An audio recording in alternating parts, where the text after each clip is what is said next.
Guys, welcome back. We're doing the mountain breakdowns. Today we're going to be going over a contested match, considered kind of controversial between Faris and Marlon. Like many ADCC matches, it usually comes down to initiations or different types of bias towards particular positional dominance. So we're going to go over that breakdown today and see who really did win. Before we get into that, remember guys, I have a Patreon where I can do one-on-one breakdowns monthly for you. In my Patreon, it includes that one-on-one coaching like I just said, access to 25 plus hours of classes and breakdowns of other matches that are exclusive, and I regularly answer questions in a group chat of 60 plus members. Guys, you guys can take real advantage of this, a monthly subscription, or do the one-on-one coaching with me and get better today. For this breakdown, guys, I'm going to be going over the things I think each of them do really well and things I think that could be a little bit better, but I'm also going to be keeping track of the initiations, the upper left and right hand corners of the match. That's going to help me understand and decide who is actually going to win the decision when it goes 0-0 at the end of this match.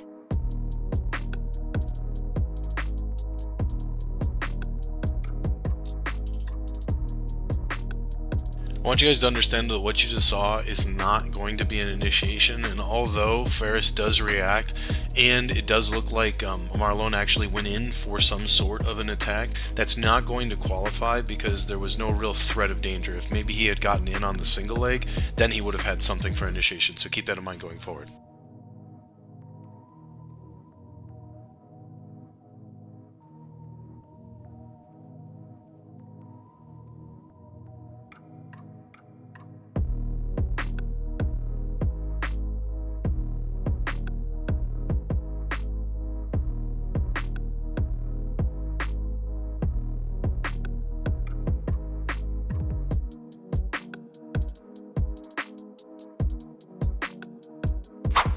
He merely just has to hold him here for 3 seconds and this would count as an actual takedown. Sometimes in my experience of actually competing in ADCC rules, it's very important to consider that if you would have scored during the non-points period, they heavily take that into consideration when it comes to decisions later. If you get a takedown, that automatically will count as an initiation, but at the point of which that he just picked up the single leg and Faris was forced to react to it, will alone count as an initiation. Because he kept going with it and he did get the takedown, it's not going to count as multiple initiations unless there was a multiple actions in the sequence of his attacks, then otherwise it would just count as a single one. So whether he got the takedown or whether he didn't wouldn't really make a difference in terms of initiation count, but it is significant in the fact that he did get an actual takedown.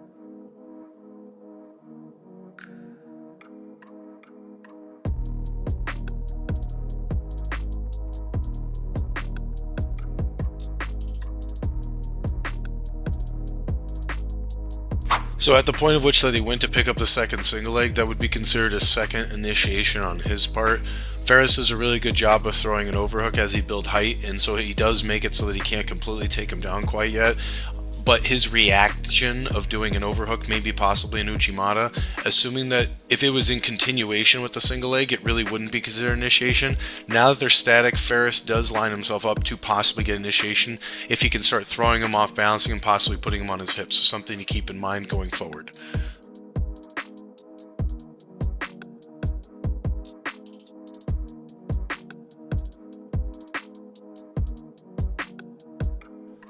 You could maybe argue this part is a little bit subjective, but I would argue that there was a static moment there where they're in this neutral position of over-under, and so I would argue that having him in the standing position with the single leg, he has an overhook, and then he puts his hips to the mat, I would count that as a third initiation for Marlon. So far, we're only basically a little over a minute in, and Marlon's already been putting a lot of pressure and getting 3 initiations, so it's putting him into a good position for the rest of the match already. Now he's going into this nice heavy camping.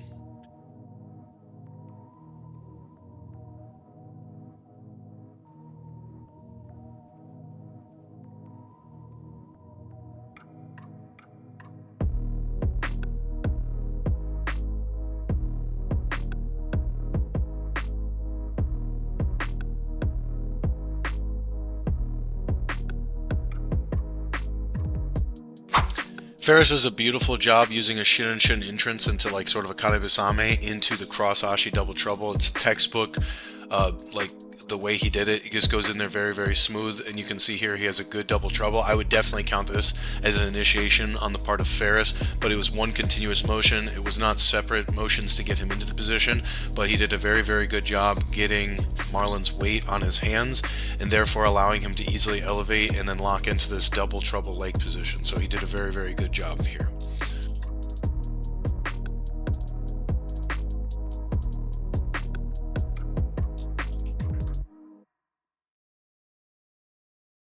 Something to keep in mind in these like double trouble leg positions, while they're extremely controlling and very good because they're non-scoring positions, unless he like was to come up and sweep him using this, it's not going to get the same kind of considerations that Marlon's already two completed takedowns would get when it comes to decisions. So I want you guys to keep that in mind. Things that he could do to be really, really effective here and start stacking up his initiation counter, even if he wasn't get the submission, is if he started going in on some leg attacks on the secondary leg, which would be the top side one with the red band on it, or the primary leg, which is the one that you'd classically heel hook here with an inside heel hook. So just keep that in mind going forward. He would need to attack the legs considerably to get reactions that would yield him more initiations. Right now, just holding it does not do anything. He could also come up and sweep, and that could be something to be in consideration, just something to keep in mind.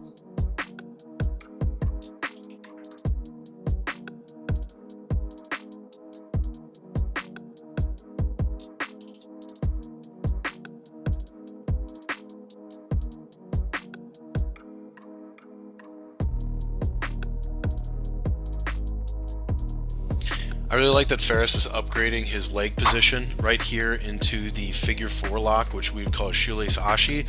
I like that he's doing that. The thing that I'd want to see him do is control the toes and the heel of the primary leg. It looks like he'd probably be using this to probably go into some sort of an inside heel hook or an outside heel hook, some variation of heel hook here on the primary leg. Otherwise, I love this upgrade that he's doing here. This is very good.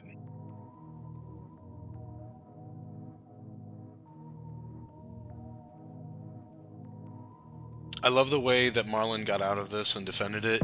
He started to turn his knee. This is because Faris did not control the toes of the heel the way that we were kind of talking about before, but he was able to free his secondary leg so that he could walk out from the lock that he had and was able to get to this height position. So because his hips are on top of his hips and his knee is free of the knee line, he's at no real threat of any real significant leg locks, I'd say here. You could say there's maybe a calf slicer threat, but I'd say it's mostly been eliminated by this. What I'd want to see Marlon do now is sit back on the hips, and he could always knee slice out. And I like that he's in a top position again. He's in a kind of top position, but it gives him the better edge of winning a scramble if they were to fight for a top and bottom position.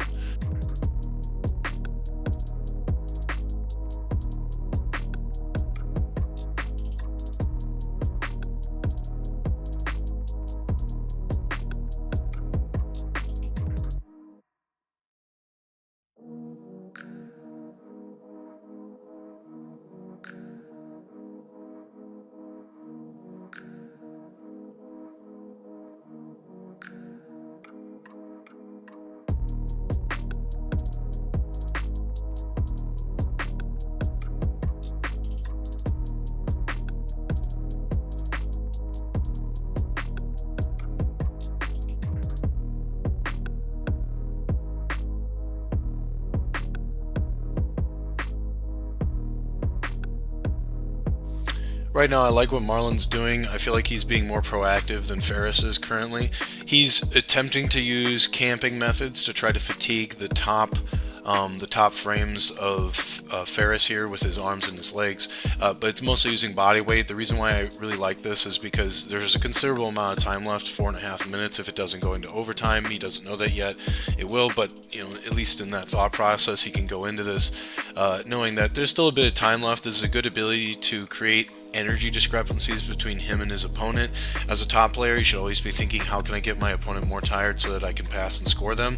He's about 37 seconds away from the points period, so this is good to kind of set him up so he can maybe get chest to chest or start doing his outside passing once again to actually score. Whereas Faris, it seems as being a bit more complacent.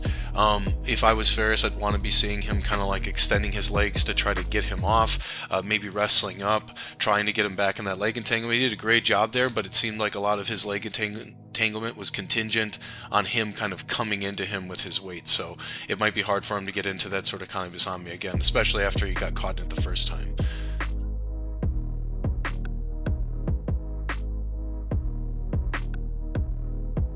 So now we're in the points period, being at 4 minutes. Let's keep in mind that the strategies are going to change probably a little bit at this point. We can expect more aggression from either person because we can see that there's going to be more aggression due to the consequence of actual points being scored now.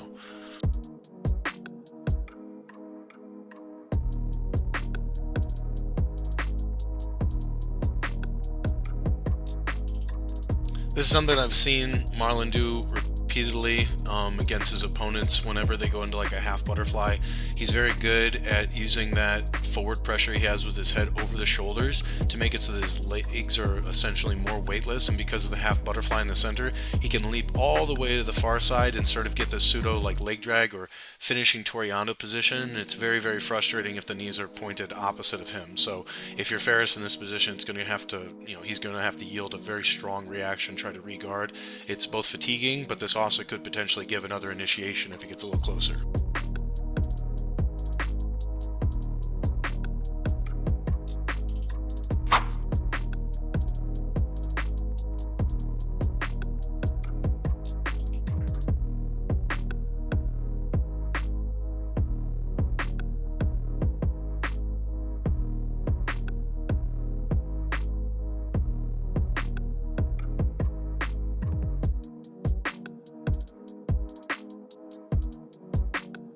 I think it's debatable if you can call that a wrestle up worth initiation. At that point, if we're just being generous, we could probably give it. A lot of the time, some people might give it or might not give it. It really just depends on what they see from the angle. Usually what I would be looking for is how much is the top player reacting to something. He does react to it, so you could maybe make an argument for an initiation on the part of Faris in that part.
In these moments where they stop you, One, the ref is always going to typically aim to stop it when they say stop.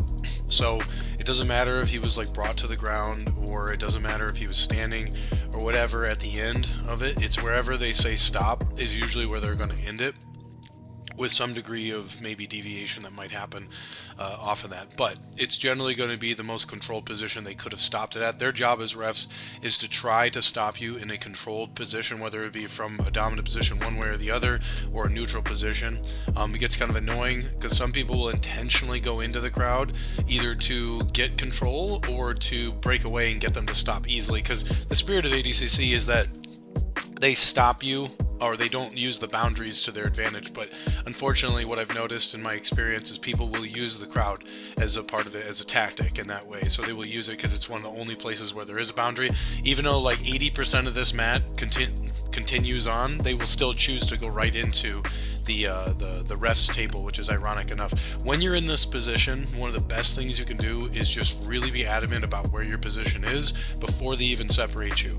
If you can, just try to get them to stop you in the position right where it was and then walk you back. That way you don't have to like have any sort of disagreeers or their opposite coach yelling at you. Just keep your grips and make sure the ref or judge, whoever's like trying to handle it, says, okay, body lock, standing position, one knee up, one knee down, as best you can. So that way you can avoid this kind of controversy where they're all debating what actually the position was.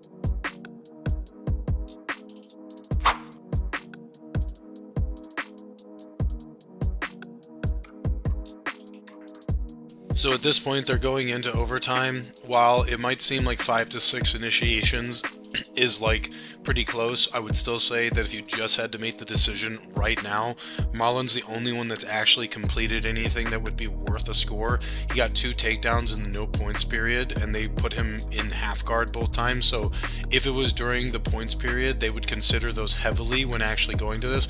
You could maybe say like 1 or 2 discrepancy of initiations more or less going to be the same, but keep in mind that they're also considering like the quality of the initiations if they have nothing else to go off of, right? Like how deep of a submission was, did they actually score off of something during the no points period? So right now, Marlon, I'd still say, is leading by a significant margin because he's got the 2 completed takedowns from earlier in the match, right? And so the overtime is not its own thing. The whole match is going to be judged in its entirety. So we'll continue to see here.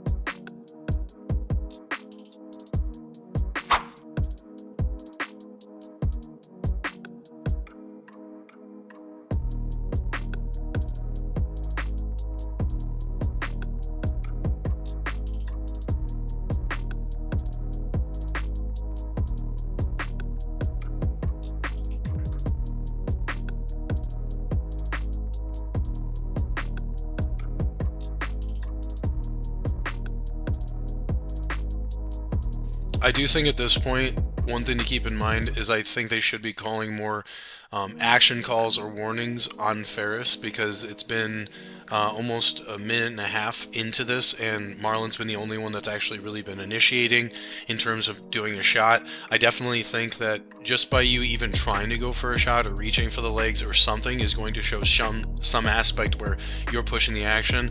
You can kind of just see sort of from like Faris's body language here that he's kind of trying to keep things slow, control the pace and everything. He's literally kind of walking back. He's not getting back to the circle, or the center of the circle, I should say, or any of the mat. But in those instances, that kind of telegraphs sort of static control, not really trying to elicit anything with movement or anything. Whereas I'd say Marlon's posture is a bit more aggressive here. I do think that the ADCC refs have kind of been less likely to give stalling calls, and I think that was very evident if you guys saw the Owen O'Flanagan match. For some reason, they're like never wanting to call stalling on anybody.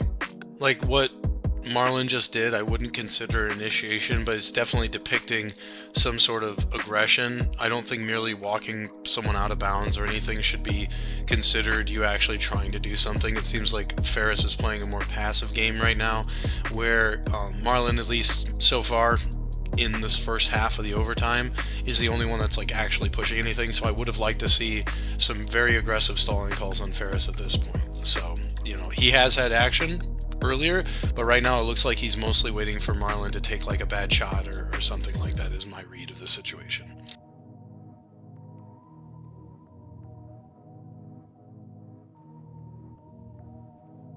So that's the third time that Marlon has shot during the overtime. One of them was worth an initiation, but the other two weren't. But Faris hasn't done anything, and it's 2 minutes in, so that he should have gotten some sort of a stalling call at this point. That action he just did is the first thing he's tried to do this entire time. So he should have been hit with stalling calls at this point pretty aggressively. I'm not sure, maybe a -1, but at least 1 or 2 warnings.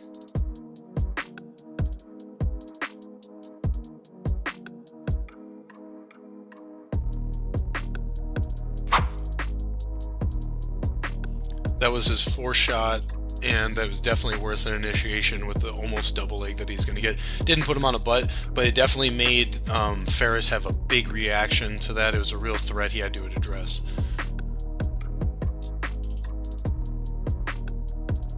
So right now, that was definitely an initiation-worthy shot that Faris just had, but notice how he's only doing really reshots, and that's the first time he shot in almost 3 minutes of the 4-minute overtime, and he hasn't really shot too often even in the totality of the match. It's just something to notice.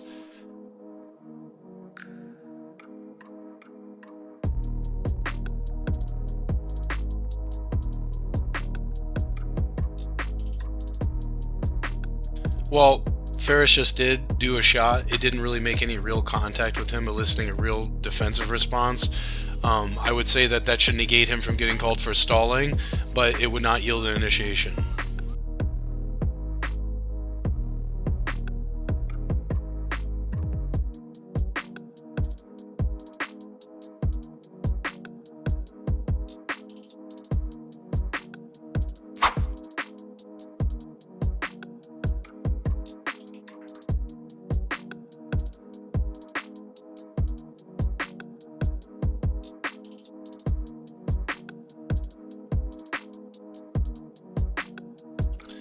While Faris definitely had a fantastic attack there, and maybe if he had another 20 seconds and he shot that earlier, he definitely had a high probability of perhaps getting the back, or having more time just in general to work, that maybe he could have made something happen. Unfortunately, I still don't think he would have done enough.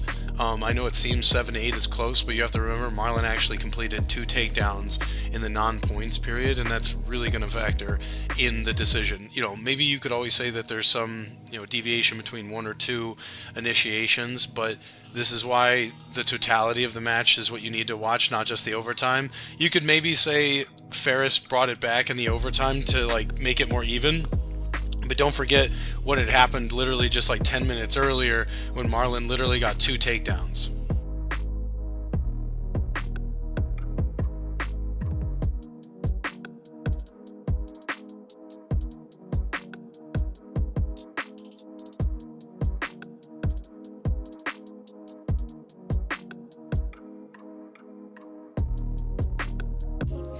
Overall, I'm not really surprised with the outcome. I think if you kind of understand the rules and you're keeping track, I know it's difficult oftentimes if you're not at home keeping track and keeping score. That's why we need these judges and need these refs to do what they do.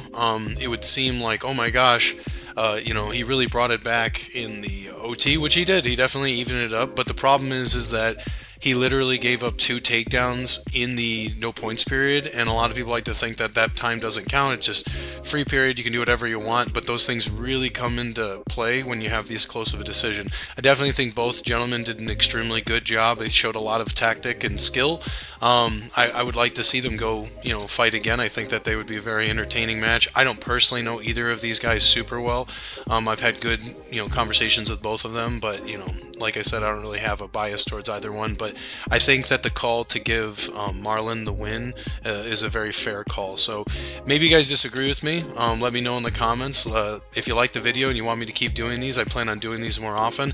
Maybe you have a match that you want me to do a breakdown on. I'm particularly good with the ADCC rules, but I'm down to do any other kind of rule set you want to. Let me know down in the comments if there's anything that you'd like me to work on. Appreciate it.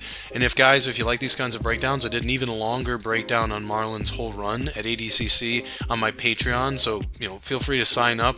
You guys can see it. I post content there, and I do deeper breakdowns and deeper dives into matches requested by my students, and I also offer online coaching and different types of things like that. Feel free to look into that. Thanks.